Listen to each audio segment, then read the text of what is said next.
नमस्कार। मैं आज बीएससी पार्ट थर्ड में क्वांटम केमिस्ट्री में हाइजेनबर्ग अनिश्चितता सिद्धांत के बारे में बता रहा हूँ। ये हमें पता है, जैसे नाभिक के चारों इलेक्ट्रॉन मूव कर रहे हैं, ये इलेक्ट्रॉन मूव कर रहा है, तो ये केवल इलेक्ट्रॉन के लिए नहीं, ये सिद्धांत दिया गया है कि यानी कोई भी गतिशील कण, जैसे कोई गतिशील कण है, उसकी किसी निश्चित समय पर, यानी हम एक पर्टिकुलर टाइम पर अगर ज्ञात करना चाहे, स्थिति व संवेग एक साथ सही ज्ञात किया जाना असंभव है। यानी यथार्थता से स्थिति और संवेग एक साथ एक ही समय पर ज्ञात किया जाना संभव नहीं है, असंभव है। तो ये हम कह रहे हैं, अगर हम मान लो इस कण की इलेक्ट्रॉन की बात करते हैं, यहाँ गतिशील कण हमने कौन सा मान लिया, इलेक्ट्रॉन है, तो इसके चारों ओर नाभिक के चारों ओर इलेक्ट्रॉन मूव कर रहा है। तो अगर मान लो हमने इसकी स्थिति सही रूप से ज्ञात कर ली तो संवेग में अनिश्चितता हो जाएगी, और यदि हमने मान लो संवेग सही ज्ञात कर लिया तो हम स्थिति को सही रूप से ज्ञात नहीं कर सकते। तो ये जो रिलेशन दिया हाइजेनबर्ग ने, ये है स्थिति में अनिश्चितता यानी डेल्टा एक्स, और डेल्टा पी ये हो गया संवेग में अनिश्चितता, equal and greater than H upon 4 पाई। संवेग को हमने लिख दिया द्रव्यमान इंटू वेग, और फिर हमने इसको m को इधर नीचे की तरफ ले गए, तो delta X delta V equal and greater than H upon 4 pi M. तो ये डेल्टा एक्स हो गया स्थिति में अनिश्चितता, और डेल्टा पी हो गई संवेग में अनिश्चितता, और इसी तरह से डेल्टा वी भी जो हो गया यानी वेग में अनिश्चितता। तो हम ये रिलेशन केवल स्थिति और संवेग के लिए ही नहीं कह सकते, बल्कि स्थिति और वेग के लिए भी ये रिलेशन कह सकते हैं। अब हम मानते हैं कि मान लो हमने इस कण की, यानी जैसे घूमता कण है, इसकी स्थिति को सही ज्ञात कर लिया, यानी हमने x जो है वो तो बिल्कुल निश्चित रूप से ज्ञात कर लिया। तो अगर हमने x निश्चित रूप से ज्ञात कर लिया तो यानी स्थिति में जो अनिश्चितता होगी, अनसर्टेनिटी इन पोजिशन, वो क्या हो जाएगी, घट जाएगी।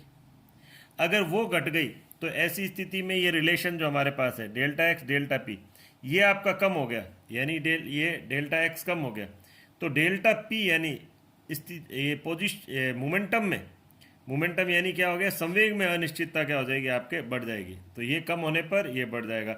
और सेम ऐसे ही अगर मान लो आपने डेल पी को सही ज्ञात कर लिया, संवेग को या वेग को सही ज्ञात कर लिया, तो ऐसी स्थिति में डेल्टा पी क्या हो जाएगा, कम हो जाएगा, या डेल्टा वी क्या हो जाएगा, कम हो जाएगा। तो ऐसे में डेल्टा एक्स का मान क्या हो जाएगा, बढ़ जाएगा, यानी स्थिति में अनिश्चितता बढ़ जाएगी।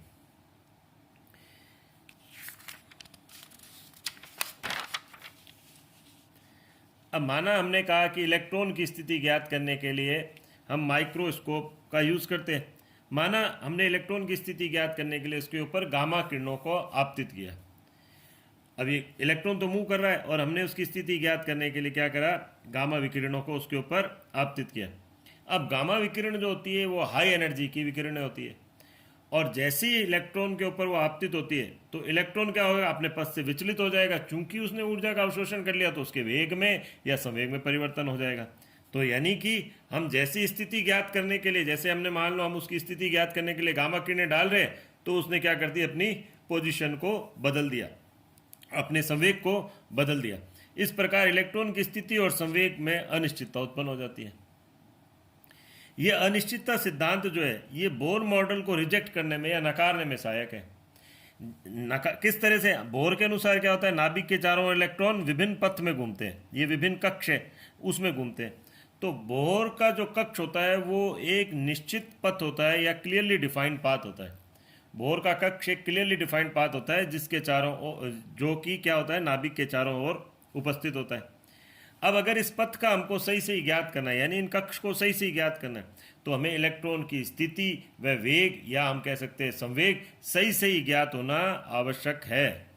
तो ये तो अनिश्चितता सिद्धांत के आधार पर संभव ही नहीं है। तो इस प्रकार जो अनिश्चितता सिद्धांत है, या जो हम कहते हैं ये जो हाइजेनबर्ग अनिश्चितता सिद्धांत है, ये बोर मॉडल को रिजेक्ट करने में या नकारने में सहायक होता है। अनिश्चितता सिद्धांत ऊर्जा व समय पर भी लागू होता है। जैसे हमने कहा ये ऊर्जा में अनिश्चितता, ये समय में अनिश्चितता, equal and greater than H upon 4 पाई। तो ये ऊर्जा में अनिश्चितता आ रही है। और अब हम कहते हैं कि ये जो हमने पढ़ा है अनिश्चितता सिद्धांत, या हमने डी ब्रोगली इक्वेशन पढ़ी है, ये दोनों ही अत्यंत अति सूक्ष्म कणों पर ही लागू होते हैं, यानी सब एटॉमिक पार्टिकल पर ही लागू होते हैं। ये यानी कि ये बड़े पिंडों पर इन दोनों सिद्धांतों को लागू नहीं किया जा सकता। डी ब्रोगली इक्वेशन हम पिछले वीडियो में बता चुके हैं। अब नेक्स्ट टॉपिक आता है इसका है प्रकाश विद्युत प्रभाव यानी फोटो इलेक्ट्रिक इफेक्ट। अब फोटो इलेक्ट्रिक इफेक्ट क्या है? ये है कि यदि मेटल की सरफेस पर प्रकाश की किरणें आपतित की जाए, यानी वैसे जनरली हम यूँ कह सकते हैं एक निश्चित आवृत्ति की विकिरणों को यदि धातु की सतह पर आपतित किया जाए तो उससे क्या हो जाएंगे, इलेक्ट्रॉन का उत्सर्जन प्रारंभ हो जाएगा। अगर इलेक्ट्रॉन का उत्सर्जन प्रारंभ हो गया यानी परिपथ में धारा बहने लग गई। अगर परिपथ में धारा बहने लग गई तो इसका क्या तात्पर्य हुआ कि यानी प्रकाश ने इलेक्ट्रॉन को उत्पन्न करा और उससे परिपथ में धारा बहने लग गई। तो ये प्रभाव क्या कहलाता है, प्रकाश विद्युत प्रभाव, क्योंकि प्रकाश की वजह से परिपथ में विद्युत का उत्पादन हो गया या विद्युत उत्पन्न हो गई। ये जो इलेक्ट्रॉन उत्पन्न हुए उन्हें हम क्या बोलते हैं, फोटो इलेक्ट्रॉन कहते हैं। अब यहाँ ये ध्यान रखने की बात है कि जो इलेक्ट्रॉन होता है वो नाभिक से आकर्षित रहता है, वो नाभिक के आकर्षण बल से बंधा हुआ रहता है और उसको हमको अलग करना है। तो उसको अलग करने के लिए हमें एक निश्चित आवृत्ति की या निश्चित ऊर्जा की विकिरण तो डालनी ही पड़ेगी। जैसे मान लो नाभिक के अंदर, ये सरफेस के अंदर, मतलब जो भी हमने पदार्थ लिया या मेटल लिया उसमें अंदर बंधा हुआ है आकर्षण से, और हमने क्या करा, एक निश्चित आवृत्ति की विकिरण को उसके ऊपर डाला। तो निश्चित तो होना ही चाहिए कि जिससे वो निकल सके, जिससे क्या कर सके, धातु की सरफेस से निकल सके। तो उससे हम ऊर्जा को क्या बोलते हैं, दहली ऊर्जा या दहली आवृत्ति कहते हैं। अब अगर हमने कह दिया सॉरी हमने कह दिया यदि हम दहली आवृत्ति से अधिक आवृत्ति की विकिरण उसके ऊपर डालें, यानी एच न्यू या उससे अधिक ऊर्जा की हम विकिरण उसके ऊपर डालें पदार्थ के ऊपर, तो या धातु की सरफेस पर, तो वो क्या करेंगे, कुछ पार्ट तो किस में आ गया, इलेक्ट्रॉन को बाहर निकालने में, ठीक है, और बचा हुआ भाग किस में आ गया, उसकी गतिज ऊर्जा बढ़ाने में। यानी हम यूँ समझे कि मान लो हमने 10 जूल ऊर्जा उसके ऊपर डाली और इलेक्ट्रॉन को निकलने के लिए 4 जूल ऊर्जा की आवश्यकता होती है। तो 10 जूल डालने पर माना सपोज हमने पूरी की पूरी जो ऊर्जा है वो इलेक्ट्रॉन को ट्रांसफ़र हो गई। तो अब 4 जूल तो उसको धातु की सरफेस पर ले आएगा इलेक्ट्रॉन को, जिसको हम क्या बोलते हैं, कार्यफलन भी कहते हैं। और इसको हमने किसके बराबर बोला, एच न्यू जीरो, यानी कि दहली ऊर्जा जब हमने उसके ऊपर डाली यानी कितनी हुई, 4 जूल, तो वो तो कार्यफलन का काम कर रही है जो उसको धातु की सतह से इलेक्ट्रॉन को बाहर निकाल रही है। और बचा हुआ 6 जूल किसके काम आ रहा है, बचा हुआ 6 जूल उसकी गतिज ऊर्जा बढ़ाने में काम आ रहा है। तो हमने इसको इस रिलेशन से दिखाया, यानी एच न्यू बराबर एच न्यू जीरो यानी दहली ऊर्जा और plus half M B square. इस दहली ऊर्जा को हम दूसरे तरीके से कार्यफलन भी कह सकते हैं, फाई जीरो से, यानी कार्यफलन क्या हुआ, जो क्या कर रहा है धातु को, कार्यफलन यानी हम यही कह रहे हैं कि जो धातु से बाहर निकालने में जो कार्य कर रहा है, यानी ये कह रहा है कि जब दहली ऊर्जा अथवा दहली ऊर्जा के बराबर का फोटोन धातु पर आपतित होता है तो वह धातु से इलेक्ट्रॉन को बाहर निकालने का कार्य करता है। तो इसे हम क्या बोलते हैं, कार्यफलन भी कहते हैं। तो इसलिए एच न्यू जीरो को यानी दहली ऊर्जा को हम किसके बराबर बोल रहे हैं, कार्यफलन के बराबर भी कह रहे हैं। तो हाफ एम वी स्क्वायर, और ये हमने ले लिया हाफ एम वी स्क्वायर बराबर H nu minus H zero, यानी एच ब्रैकेट में हमने लिख दिया न्यू माइनस न्यू जीरो। तो इस प्रकार इस प्रयोग से क्या निष्कर्ष निकाल सकते हैं, तो इस प्रकार इस प्रयोग से निष्कर्ष निकलता है कि यानी ये जो है धातु से इलेक्ट्रॉन का उत्सर्जन होगा वो वास्तव में किस पर निर्भर कर रहा है, वो निर्भर कर रहा है धातु की प्रकृति पर। यानी प्रत्येक धातु के लिए एक निश्चित आवृत्ति की विकिरण का ही आपको उपयोग करना पड़ेगा।